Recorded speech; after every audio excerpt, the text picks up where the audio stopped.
Political agreement, not exactly very common today, so when it does emerge, it's worth paying attention. And right now, Europeans across the political spectrum seem to agree on one thing: the continent is in a wee bit of trouble. And just to be clear, for people who don't understand sarcasm, it's in serious trouble. For the better part of 75 years, one assumption underwrote just about everything on collective continental security. Whatever else happened, America would be there. That certainly shaped everything downstream of defense policy, how Europe organized itself, what it prioritized, and what it allowed itself to neglect. That assumption survived the Cold War, the War on Terror, the countless political firestorms, including the entirety of Trump's first term. So when Trump won re-election in 2024, European leaders believed that they had learned enough to navigate whatever came next. To appropriate an old meme, laughs in 2026. Trump's recent demands over Greenland have left the bloc's plans in ruins. After 12 months of flattery, obsequiousness, difficult word to say, isn't it? And brown-nosing Trump like a sentient suppository, all the continent has to show for it is the worst transatlantic crisis in decades. Now, Europe faces questions that it spent decades avoiding. What leverage does the continent actually have? And if America isn't the ally it was supposed to be, what comes next?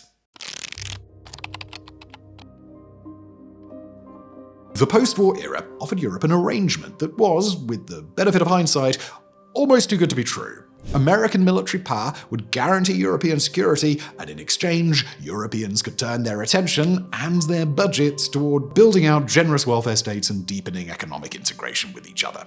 After 2 world wars that had originated on the continent and killed tens of millions of people, disarmament had a genuine appeal both domestically and abroad.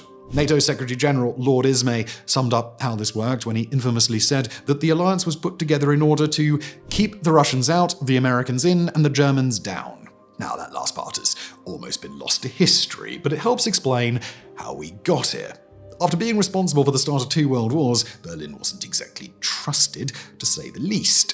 Even in 1990, with German reunification on the horizon, several European leaders were actively working to stop it, from Margaret Thatcher in the UK to Italian Prime Minister Andreotti, who famously said he loved Germany so much he preferred to see 2 of them.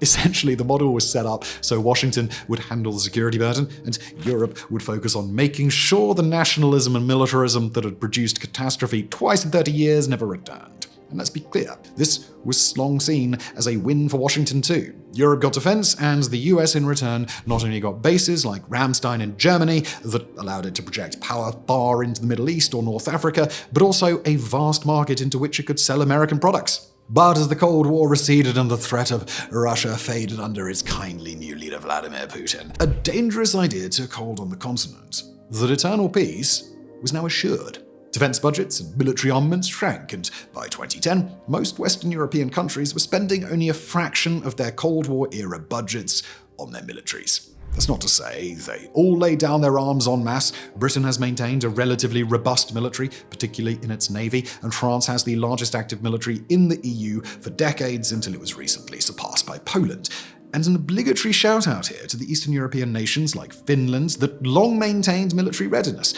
But in general, the direction of travel was the same. And Germany was the poster child of this evolution, reaching a point when they were so short on firearms in 2014 that they had to send troops into NATO exercises mounting broomsticks on their vehicles for lack of proper equipment. Still, through all this, the transatlantic relationship seemed fundamentally sound. Americans rolled their eyes at this continent of wusses, and Europeans joked about US military adventurism in the Middle East, but the basic understanding was that everyone was on the same team. Trump's first term tested this assumption directly. He questioned whether the United States would honor its NATO commitments, reportedly handed then-Chancellor Angela Merkel a bill for $300 billion, and even campaigned on the possibility of withdrawing from the NATO alliance altogether.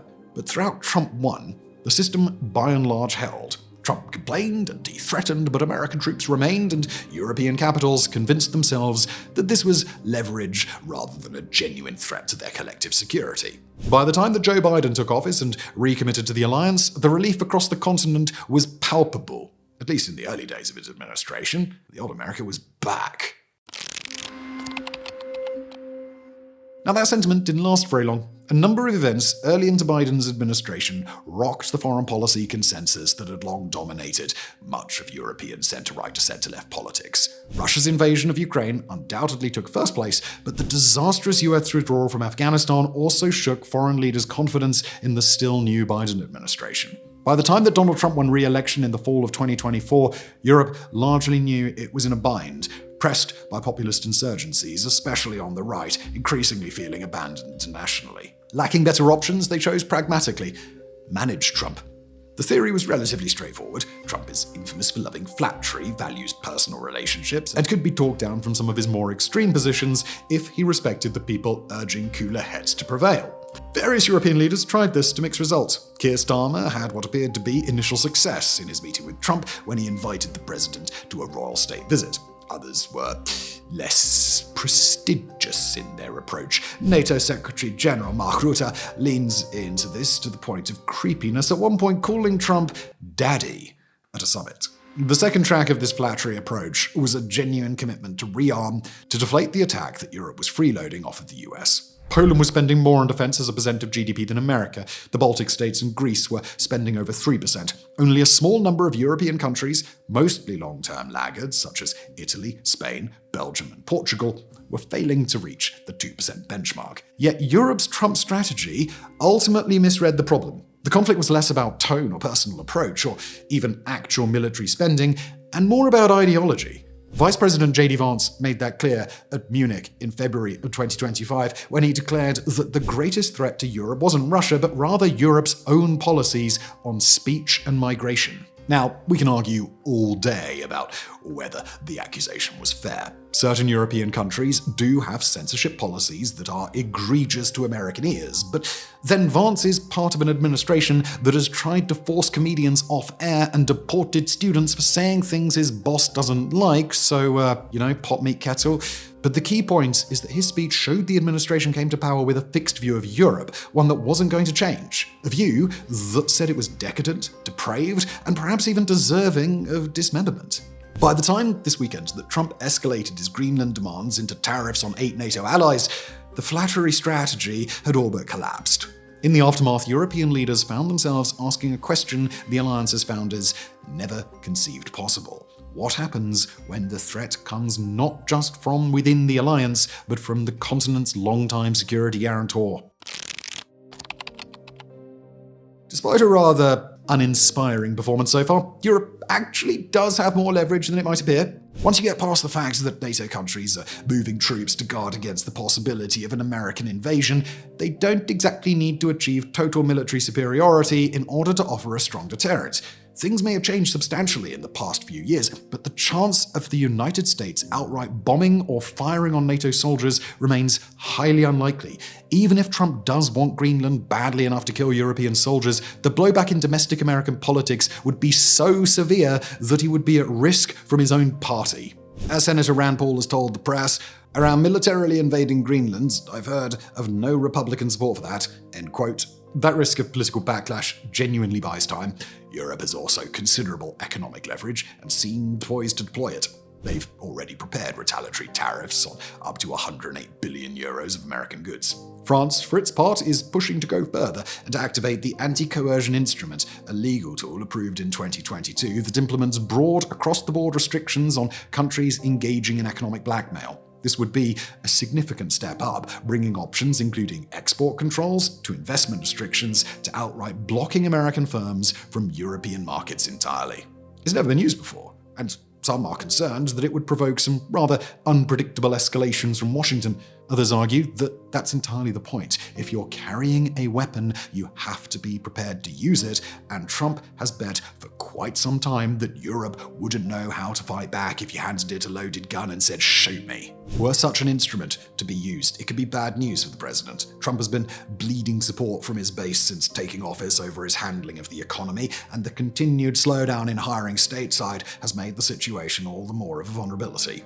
Inflation has remained relatively under control, though a trade war with one of the US's largest partners would almost certainly send prices soaring. And we have to emphasize that this would all be for Greenland, which until recently wasn't exactly at the top of most Americans' concerns. A majority of Americans oppose buying the island under any circumstances, and support for actual military intervention there falls into single-digit territory. Europe is not much better off, though. The continent's economy has been limping along for years now. Growth across the Eurozone, the 21 countries that use the euro, barely cracked 1% in 2025, with projections for 2026 not looking much better. Germany, which had long served as the engine of European prosperity, has been completely stagnant, posting growth of just 0.2%. Other major economies, such as France and outside the EU, the UK, aren't faring much better. They have long been stuck well below the 1% threshold of growth, and both are facing surging populist insurgencies. While there are some brighter prospects on the continent, they're more of the exception lately, and a full-blown trade war with the United States would hammer Europe's economy. So both sides have genuine vulnerabilities, which means both also have genuine leverage. From where we're sitting, it's increasingly looking like it will come down to who blinks first, and whether Europe can maintain the unity required to make its threats credible. While there's still quite a bit up in the air at the time of writing this episode, one thing is pretty clear: NATO, not going to be the same ever again. The question now seems to be whether this is in fact the end of the transatlantic alliance, or merely a deep, deep fracture. And this is where it really starts getting grim for Europe.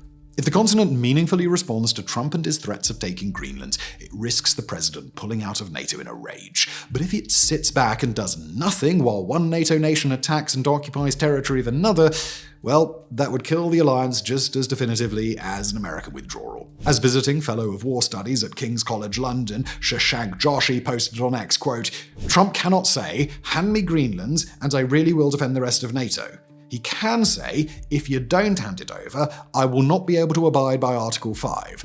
But that relies on Europeans believing that if they do hand it over, then he will abide by Article 5. That was decreasingly credible anyway. But Anschluss at gunpoint, if it came to that, would decrease it even more." End quote. Again, Europe does have leverage, but that leverage threatens to impose unacceptable costs on member states. Revoking US access to military bases would cripple Washington's ability to project power globally, but those same bases are what many Eastern European nations see as their security guarantee against Russia. And despite a genuine rearmament drive, the continent still is not ready to defend itself without US help. Germany's military systems hover around 50% operational readiness on good days. 12 EU member states do not have a single main battle tank at all. Ammunition production lags so dramatically behind Russia that stockpiles could be exhausted within days of a serious conflict, and that's just to get things started. The industrial base that would need to ramp up production to epic proportions is a shell of its former self. There is only one major TNT producer in the entirety of Europe, creating a massive need for military imports. The catch there being that 2/3 of such imports come from the United States itself. Now, the bright side of all of this is nobody actually thinks all-out war with the US is likely.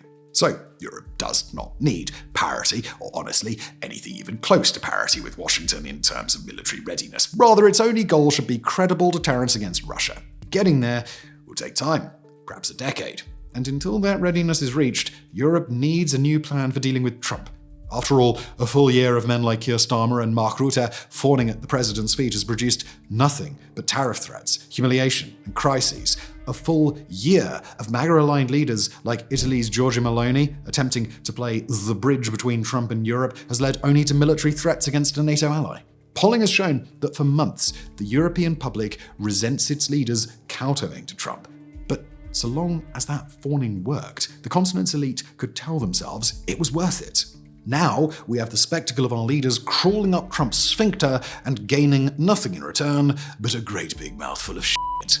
What new tactics Europe could use, though, is anyone's guess. Some have suggested that Trump respects strength, so the answer is to call his bluff. In The Atlantic, Professor Emeritus at Johns Hopkins University, Elliot Cohen, recently wrote that, quote, "If European countries were to permanently deploy, say, 5,000 soldiers armed with surface-to-air and anti-ship missiles to Greenland, keeping them there with orders to fight invading American soldiers to the last round of ammunition, Trump would not order the paratroopers and the Marines to assault that frozen wasteland. Too many body bags. End quote.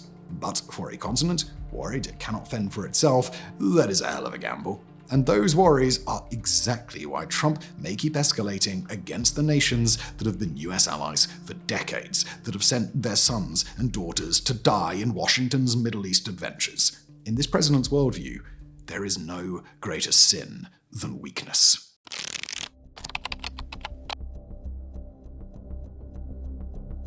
Donald Tusk, Prime Minister of Poland, did not mince words when he said the other month that, quote, "No one will take seriously a weak and divided Europe, neither enemy nor ally. We must finally believe in our own strength. We must continue to arm ourselves. We must stay united like never before.